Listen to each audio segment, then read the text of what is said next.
অনেকগুলো প্রশ্ন, যে একটা প্রশ্ন সবচেয়ে বেশি এসেছে, সেই জায়গায় একটু আসি। কারফিউ ও সেনা মোতায়েন যেকোনো স্বৈরশাসকের শেষ অবলম্বন হয়। হুম। সেনাবাহিনীর বর্তমান মনোভাবটা কেমন? আপনি কিছু আগে থেকেই কিছুটা আপডেট দিচ্ছিলেন। মানে হুম। আপনার কাছ থেকেই অনেক কিছু জানা যাচ্ছিল। যদিও সেটার চূড়ান্ত বিষয়গুলো জানতে আমাদের অপেক্ষা অবশ্যই করতে হবে। হুম। পুলিশই বা মন্ত্রণালয়ের কথা শুনে কতদিন গুলি চালাবে? এই ব্যাপারগুলো আমাদের অভিজ্ঞতায় নেই। তবুও আপনার হালনাগাদ তথ্য কি বলে বা মুভ গুলো কি বলে? আমি আপনাকে যেটা বলতে পারি আর কি, আমার কাছে কিছুক্ষণ আগে একটা টেক্সট এসেছিল। হুম, হুম, সো আমাকে একজন পুলিশ কর্মকর্তা, উনি একজন এসপি লেভেলের পুলিশ কর্মকর্তা, আমাকে যেটা বললেন আর কি, যে we think police must abandon their posts and return to their homes. Okay. Weapons, uniform, everything, if necessary, abandon those. Our stations and outposts are asking for help, ammo, APC. High Command is only telling them to hold on with what they have. We are abandoned. The only thing the forces in isolated posts in BD are going to do is fight to the last man if they get attacked. As standing down and disengaging from Bangladesh Army League people is not working. If they run, they will be killed. Some of them are saying it's a trick of the Bangladesh Army League for failing the government and transferring the blame to the protesters. হুম। মানে Okay. পুলিশের ভেতরে এক ধরনের realisation police হচ্ছে আসলে ধীরে, আর ধীরে। এটা নিয়ে কাজ করতে চাচ্ছে না। পুলিশ তো একটা ফোর্স। আর আপনি কতদিন এটা তারা কন্টিনিউ করবে? আর এরকম তো আমাদের দেশে হয় নাই আসলে, হুম, তাই না? হুম। না কিন্তু সেনাবাহিনীর পুলিশেরটা আমরা নতুন জানলাম। হুম, অন্তত হুম। একজনের থ্রুতে তো নিশ্চয়ই অনেকজনের রিপ্রেজেন্টেশন এখানে আছে। আমি হ্যাঁ, আর যে ভদ্রলোকের থ্রুতে জেনেছি উনি একজন এসপি মর্যাদার কর্মকর্তা। আচ্ছা, ওনার কাছ থেকে যেহেতু এসেছে, আমি ওনার মাধ্যমে এর আগে আরো অনেক তথ্য পুলিশের কাছ থেকে পেয়েছি। পুলিশের ধরেন, পুলিশেরও তো একটা সীমা আছে। আর এখন যে হুম, সমস্ত হুম, পুলিশ সদস্যদেরকে আপনারা দেখছেন, এটা নিশ্চয়ই অজানা কিছু না যে গত 15 বছরে আওয়ামী লীগ দলীয় বিবেচনায় প্রচুর হুম, পুলিশ হুম, কর্মী নিয়োগ দিয়েছে, অসংখ্য পুলিশ কর্মী নিয়োগ দিয়েছে। এবং তাদের তারা তো অবশ্যই তাদের উম, যেই লয়ালিটি বলেন, ডেডিকেশন বলেন, সেটা তারা অবশ্যই এক্সপ্রেস করবে সরকারি দলের প্রতি। হুম। এটা তো বোঝাই যায়। এবং অন্যান্য সাধারণ যারা সদস্য আছেন, তারা হয়তো এখন আর আগের মতো ওইভাবে মাঠে নেই। যারা এখন মাঠে আছেন, তারা হয়তো আওয়ামী লীগের লাস্ট লাইন অফ ডিফেন্স হিসেবে মাঠে আছেন আর কি। হুম, হুম, হুম, হুম। কিন্তু সেনাবাহিনীর ব্যাপারটা আরেকটু যদি আমাদের জানান এই মুহূর্তে লাইভে। আপনি জানাচ্ছিলেন যে আপনার কাছ থেকে আমরা জেনেছি যে জুনিয়র বা মিড লেভেল বা টপ জায়গা ছাড়া পরের আচ্ছা, দিকে এক আমি ধরনের হ্যাঁ, সেনাবাহিনীর ব্যাপারটা আমার মনে হয় আরেকটু সবার জন্যই একটু পরিষ্কার করা উচিত। হ্যাঁ, হুম, সেনাবাহিনীর বিষয়টা যেহেতু সবাই অনেক জানতে যাচ্ছেন। হুম, আসলে বাংলাদেশ সেনাবাহিনী তো এটা ছোট বাহিনী না। এর হুম, সংখ্যা প্রায় 2 লক্ষ প্লাস, 2 লক্ষ 10 আচ্ছা, 15 হাজার হবে if I am not wrong. এই 2 লক্ষ 10 15 হাজারের সদস্যের মধ্যে 1,80,000 কমপক্ষে, 1,80,000 ধরেন আপনার JCO, junior commission officers, and NCO, non-commissioned officers and other ranks. হুম, হুম, এই সদস্য 1,80,000-এর মতো আছে। আপনার কর্মকর্তার সংখ্যা ধরেন প্রায় 7 থেকে 8 হাজার, এর থেকে বেশি হবে না আরকি। আর আপনার আদার সিভিলিয়ান কিছু আছেন, যারা আপনার বিভিন্ন রকমের কাজ করে থাকেন। MES এই ধরনের অনেক রকম হুম, হুম, কাজ তারা করে থাকেন। বাট আমাদের কনসার্ন হচ্ছে ওই 1,80,000 সৈনিক এবং 6-7 হাজার অফিসারের মতোই। তো এই যে সৈনিক বডি যারা আছেন, এই সৈনিকদের কাছে তাদের সেনাবাহিনীর অধিকাংশ সৈনিকেরই কিন্তু কোনো এক্সট্রা ইনকাম নাই। হ্যাঁ? সেনাবাহিনীর সৈনিকদের অন্যদের মতো ঘুষ খাওয়ার স্কোপ নাই। এর কারণে তারা অসৎ না। এটা আমি আপনাদেরকে বলতে পারি। একেবারে দায়িত্ব নিয়েই বলতে পারি। তারা ওরকম অসৎ না। লাইক অসৎ ধরেন র‍্যাব-ট্যাবে যারা যায়, বিভিন্ন জায়গাতে যারা হুম, হুম, প্রিপারেশন এ যায়, এরকম হ্যাঁ, অফ কোর্স করাপশন তো থাকেই বাংলাদেশে সব জায়গাতেই প্রায় আপনার করাপশন আছে। বাট তুলনামূলকভাবে সেনাবাহিনীর এই এই যেই র‍্যাংক গুলো, এই র‍্যাংক গুলোতে করাপশন খুবই কম। ন্যূনতম পর্যায়ে। কারণ এরা সবসময় বেশ চেক এন্ড ব্যালেন্স এর মাঝখানে থাকে।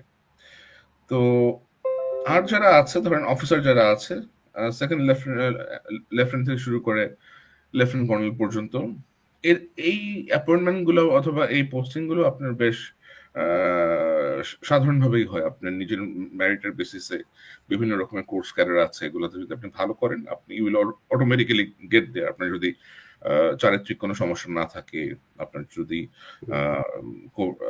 সব ধরনের ক্যাটাগরিতেই আপনার ঠিক থাকেন, স্বাস্থ্যগত সবকিছু ভালো থাকে, then you will ultimately get দেয়ার।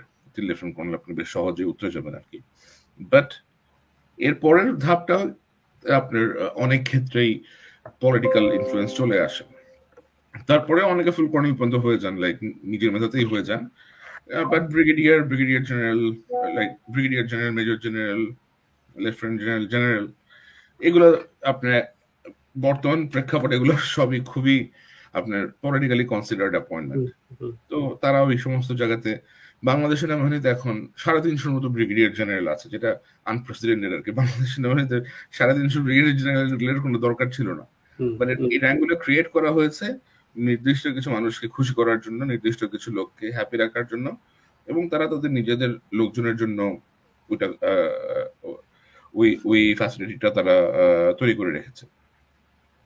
এখন এই যে এর মধ্যে কিন্তু সৈনিকদের কোনো রকমের লাভ নাই। সৈনিকদের লাভ কোনটা? সৈনিকরা যখন একটু ইউএন মিশন টিশনে যায়, ইউএন মিশনে গেলে তারা একটু ভাতা পায়, একটু কিছু কিছু টাকা পয়সা তারা পায়, এতেই তারা খুশি। তারা চাকরিটা শেষ করে গ্রামে ফিরে যায়, ওখানে গিয়ে অনেকে কৃষিকাজের সাথে যুক্ত হয়, কেউ সাধারণ কাজকর্ম করে। তারা রিটায়ারমেন্টের পরে অনেকেই বেশ কষ্টের সাথে তাদের জীবনটা পার করে। মিশনে গেলে হয়তো কিছু টাকা পয়সা থাকে, ওই টাকা পয়সা দিয়ে তারা পরবর্তীতে একটু ব্যবসা ট্যাবসা করার চেষ্টা করেন আর কি। তো সেনাবাহিনীর জন্য এমনিতেই কিন্তু তাদের বিভিন্ন কারণে মানবাধিকার লঙ্ঘন কারণে সেনাবাহিনী বেশ কিছু কর্মকর্তা স্যাংশন খেয়েছে, আপনি জানেন, র্যাপিড পোস্টিং হওয়ার কারণে। এছাড়াও আরো অনেক পার্বত্য চট্টগ্রামে বিভিন্ন কার্যকলাপের জন্য আগে থেকেই বাংলাদেশ সেনাবাহিনীর উপরে অনেক নজর ছিল, এখনো আছে। সো এই কারণে সেনাবাহিনীর কার্যকলাপ তারা বেশ সতর্কভাবে করতে হয়। চাইলেন আপনি নেমে গিয়ে দমদম করে গুলি মানুষ মেরে ফেলবেন পুলিশের মতো, এটা তারা আসলে চাইলে করতে পারে না। হ্যাঁ, এটা বেশ রং একটা কনসেপ্ট। অনেকে মনে করেন যেটা কি ম্যাস কিলিং করতে পারে, বাট প্রত্যেকটা গুলির হিসাব আপনাকে দিতে হয়, প্রত্যেকটা গুলির হিসাব আপনাকে দিতে হয়। এবং মানুষের যে আস্থাটা সেনাবাহিনী হারিয়েছে, সেটা কিন্তু সেনাবাহিনীর সাধারণ সদস্যদের কারণে তারা হারায় নাই, এটা সরকারের সিদ্ধান্তের কারণে তারা হারিয়েছে। একটা এখন সেনাবাহিনীর একটা সৈনিক, একজন ল্যান্স কর্পোরাল, তাকে সরকার যে দায়িত্ব দিবে, যে কাজ দিবে, তাকে সেটাই করতে হবে। তাকে সিনিয়র অফিসার যা বলবে তাকে সেখানে যেতে হবে। তার নিজস্ব কোনো এখানে সে নাই। সে যদি সে যদি ডান থেকে বাম করে, he will lose his job. Other ranks এর জন্য চাকরিটা খুবই খুবই নড়বড়ে আর কি, খুবই নড়বড়ে, খুবই ফ্রাজাইল তাদের পজিশন। তার সিও চাইলেই তার চাকরি শেষ করে দিতে পারে, কমান্ডিং অফিসার লেফটেন্যান্ট কর্নেল চাইলেই তার চাকরিটা শেষ করে দিতে পারে। এটা খুব মুশকিল না আর কি। সো এই যে 1,80,000 অবস্থা হচ্ছে, এই আমি আপনাকে যেটা বললাম, আর বাকি হচ্ছে 6 থেকে 7,000 কর্মকর্তা। সুতরাং এই যে 1,80,000 আসলো, এই 1,80,000 তো আপনার কোন রকমের ইয়ে নাই, আপনার পলিটিক্যাল পরিচয় নাই। এরা দেশের লোকের জন্যই কাজকর্ম করে, এরা সাধারণ পরিবারের সন্তান, সাধারণ পরিবার থেকে আসে, সেনাবাহিনীতে কিছুদিন কাজ করার জন্য কাজকর্ম করে 20-25 বছর পরে তারা ঠিকই তাদের গ্রামে ফিরে যায়, নিজেদের ফ্যামিলির কাছে ফিরে যায়। তো এদের আসলে কিন্তু ওরকম কোনো বড় ইয়ে নাই আর কি, এক্সপেকটেশনস নাই। হ্যাঁ, এই যে লটটার কথা বললাম, এদের 90%ই এই আন্দোলনটাকে সমর্থন করে, 90%-এর বেশি আন্দোলনটাকে সমর্থন করে। আর ওই যে 6 থেকে 7,000 অফিসার আছে, তার মধ্যে ধরেন আপনার ব্রিগেডিয়ার জেনারেল থেকে শুরু করে ফুল কর্নেল থেকে ব্রিগেডিয়ার জেনারেল এরকম হয়তো 1,000 অফিসার হবে। ওই 1,000 বাদে আপনার আর যে 5,000 থাকলো, 5,000 ধরেন 4,500 এই আন্দোলনটাকে সমর্থন করে। তো যেখানে 4,500 অফিসার এবং প্রায় 1,80,000 ট্রুপস আপনার আন্দোলনকে সমর্থন করতেছে, তাহলে এখানে সেনাবাহিনীকে তো আসলে মনে হয় না যে তারা এরকম কিছু করবেন যাতে তাদের যেটুকু আস্থা বাকি আছে সেটা মানুষজনের কাছে হারিয়ে যায়। আর সেনাবাহিনী আস্থা হারানোর তো কারণ হলো, যেমন বিভিন্ন সময় ভোটের সময় তাদেরকে অ্যাপয়েন্ট করা হয়েছিল এবং ভোট চুরির সময় তারা দাঁড়িয়েছিলেন। হুম, তাদের নাকের নিচ দিয়ে করা হয়েছে, বিকজ হুম, হুম, সরকার বিভিন্ন সময় এমন ব্যক্তিদেরকে সেনাবাহিনীর প্রধান হিসেবে নিয়োগ দিয়েছে যাদের হুম, সেনাবাহিনীর প্রধান হওয়ার কোনো যোগ্যতাই কখনো ছিল না। Like for example Aziz Ahmed. আমরা হুম, জানি আজিজ আহমেদ কি জিনিস, আপনারা সবাই জানেন জেনারেল আজিজ কি জিনিস। এরকম একটা সন্ত্রাসী গোষ্ঠীর সাথে সম্পৃক্ত ব্যক্তিকে বাংলাদেশে কখনোই সেনাবাহিনীর প্রধান করা উচিত ছিল না। তো এই লোককে সেনাবাহিনী প্রধান করার পরে এই বাহিনীটার ইমেজ যে ধ্বংস হয়েছে, এটা আসলে তার বলার কোনো অপেক্ষা রাখে না, এবং সে কারণেই আপনার ইমেজ শূন্যতায় এখন ভুগছে বাংলাদেশ সেনাবাহিনী। আর ট্রুপসরা গিয়ে গুলি করবে, মানুষ মেরে ফেলবে। এখন এমন তো কিছু সৈনিক থাকবে, এমন তো কিছু লোক থাকবে যারা শেখ হাসিনার প্রতিও লয়াল, সেটাও হুম, তো আপনাকে করতে হবে। শেখ হাসিনার প্রতি যে লয়াল লোকজন নাই এমন তো না। এত হুম, বছর ক্ষমতায় ছিলেন, তার প্রতি লয়াল নিশ্চয়ই ৫-৬ হাজার লোক আছে সেনাবাহিনীতে, ৮-১০ হাজার লোক নিশ্চয়ই আছে। এখন তারা তো চেষ্টা করবে তাকে প্রোটেক্ট করতে। খুবই হুম, খুবই কমন এই ব্যাপারটা, এবং সবকিছু কিন্তু এভাবেই সেট করা। আপনি যদি ঢাকা সেনানিবাসের দিকে লক্ষ্য করেন, ঢাকা সেনানিবাসে এমন লোকজনদেরকে রাখা হয়েছে যারা শেখ হাসিনার প্রতি অত্যন্ত লয়াল। যেমন একজন আছেন ব্রিগেডিয়ার জেনারেল জাকারিয়া, যিনি একটা ব্রিগেড কমান্ড করেন, আরেকজন হচ্ছে ব্রিগেডিয়ার জেনারেল ইমরান। এই দুজনই শেখ হাসিনার বেশ কাছের মানুষ বলে হুম, পরিচিত, হুম, এবং ঢাকা ঢাকা কেন্দ্রিক যে কোনো মুভমেন্টের মধ্যেই এনারা ইনভলভ থাকেন। 9 ডিভে যিনি আছেন সাভারে, উনিও শেখ হাসিনার বেশ পছন্দের মানুষ। যশোরে যিনি আছেন মাহবুব, উনিও শেখ হাসিনার বেশ পছন্দের মানুষ। উনি শেখ হাসিনার ওনার ওই মাহবুবের ভাইও আওয়ামী লীগের পলিটিক্সের সাথে ইনভলভ। তো মানে এরা মেজরিটি, সেনাবাহিনীর মেজরিটি আন্দোলনের সমর্থনে থাকলেও যারা মানে যারা ডিসিশন মাথা, নেবেন, যারা ধরেন বিভিন্ন এরিয়া কমান্ডার অথবা জেনারেল হুম, অফিসার কমান্ডিং হিসেবে যারা অর্ডার আছেন, গুলো দেবেন, হ্যাঁ, তাদের বেশিরভাগই হচ্ছে শেখ হাসিনার প্রতি তাদের লয়ালিটি আছে। হুম, হুম, এখন হিস্টোরিক্যালি যদি আমরা দেখি একটা জিনিস, বাংলাদেশ আর্মির এই জেনারেলদের মধ্যে পোল্টি দেওয়ার অভ্যাস আছে আর কি। To to be tell like to be very frank, hmm, আপনি দেখেন যে বাংলাদেশ সেনাবাহিনী কখনোই আপনার পিপলের এগেনস্টে কিন্তু যায় নাই। আপনি যদি দেখেন 90-এর দিকে যদি আপনি দেখেন যে এরশাদের সময়, আন্দোলনের সময় Ershad being their own people, army did not back Ershad at the last stage. Hmm, Ershad had to quit. Hmm. So Ershad যদি আর্মির ব্যাকিং পেত, তাহলে কিন্তু তো এরশাদের প্রশ্ন থাকার হলো কথা। যে এরশাদের পতনের ওই সময় সন্ধিক্ষণটাকে যদি আমরা ধরি, তখন আর্মি আর ব্যাক করেনি। আর্মি ব্যাক সেরকম করেনি। সন্ধিক্ষণ কিন্তু এখন উপস্থিত, বা তার চাইতেও তার খারাপ তার থেকে অবস্থা। ভয়াবহ এখন উপস্থিত। আপনি দেখুন ওই কিন্তু সন্ধিক্ষণের সময় ওই মার্ডার মুহূর্তে কিন্তু আমরা দেখতে এরকম পাচ্ছি না। কিলিং হয় নাই। হুম, তখন কিন্তু এরকম কিলিং হয় নাই। তখন না, আপনার একদমই না, না। কয়েকজন মানুষ মারা গেছে। আপনার ডক্টর মিলন মারা গেছিলেন, হুম, নূর হোসেন মারা গেছিলেন। হুম। এরপরে বোধহয় বলছিল আরো, 87-তে। হ্যাঁ, 27 মারা গেছেন। এরপরে ওইখানে কিছু পুলিশের কিছু ফায়ার হয়েছে, মিলিটারির দ্বারা কিছু ওখানে মানুষজন তখন অ্যাবডাকশন হয়েছিল। হুম, এই এর থেকে কিন্তু আর আর বেশি কিছু না। সুতরাং এরপরে আপনি 96-এ দেখেন বিএনপির যে একটা কন্ট্রোভার্সিয়াল ইলেকশন হলো, হুম, তখনও কিন্তু সেনাবাহিনী তাকে ব্যাক করে নাই। হুম, হুম, ওকে, এরপরে আপনি দেখেন যে 2001 সালের, তখনও সেনাবাহিনী কাউকে ব্যাক করে নাই। Like they played a very neutral role. দুই হুম, হাজার পাঁচ ছয়ের দিকে যদি আপনি আসেন, আওয়ামী লীগ যখন লাস্ট, বিএনপি যখন লাস্ট ক্ষমতা ছেড়ে দেয়, তখনও কিন্তু সেনাবাহিনী ওয়াজ লাইক একটা সময় তো নিউট্রাল ছিল। পরে যে কেয়ারটেকার গভর্নমেন্ট আসে, সেখানে জেনারেল মইনের কাণ্ডকীর্তি আপনারা সবাই জানেন, যে মইন কি করেছে না করেছে। সো এখন যে অবস্থা আছে বাংলাদেশ সেনাবাহিনী, আসলে তারা এর থেকে যদি তার নিচে নেমে আসে, দেন এই বাহিনীটার প্রতি মানুষের আর কোনো সম্মান, আস্থা, কোনো কিছুই থাকবে না। হুম, হুম, এটা এখন তাদের জন্য একটা অ্যাসিড টেস্ট। এটা রাইট। তারা কি করবে, এটা এটাই তাদের সামনের দিনগুলা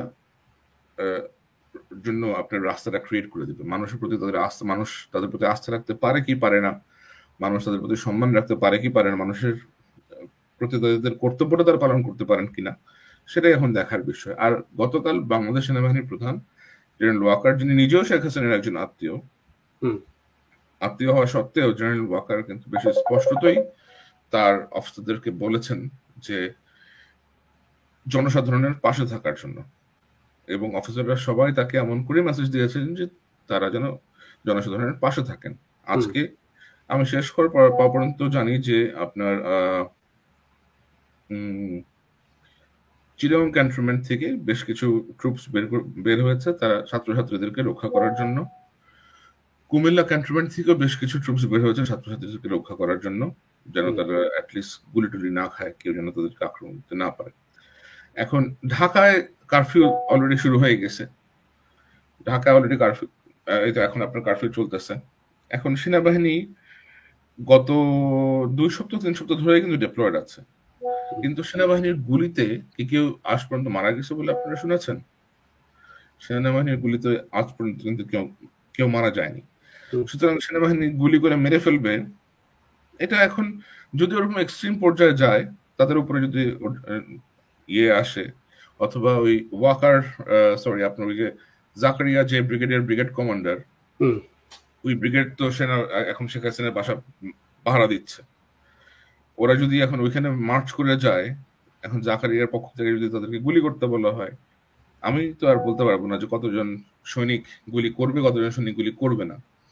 বাট আমার আমার জানা মতে, আমার আন্ডারস্ট্যান্ডিং মতে, আহ, সৈনিকদের গুলি করার কথা না, হুম, সৈনিকরা সম্ভবত গুলি করবেন না। আর আমাদের যে বাহিনী, আমাদের তো আসলে ধরেন আমাদের একটা সমাজ আছে, আমাদের তো একটা আমরা কিন্তু বেশ সামাজিক, আমি আমি যেটা আগে বলেছি। তো চাইলেই একটা সৈনিক তার দেশের মানুষের উপরে গুলি করতে পারে না আর কি, গুলি হুম, করতে চায় না। হুম, এটা এটা সৈনিকদেরকে এভাবে প্রশিক্ষণ দেওয়া হয় না।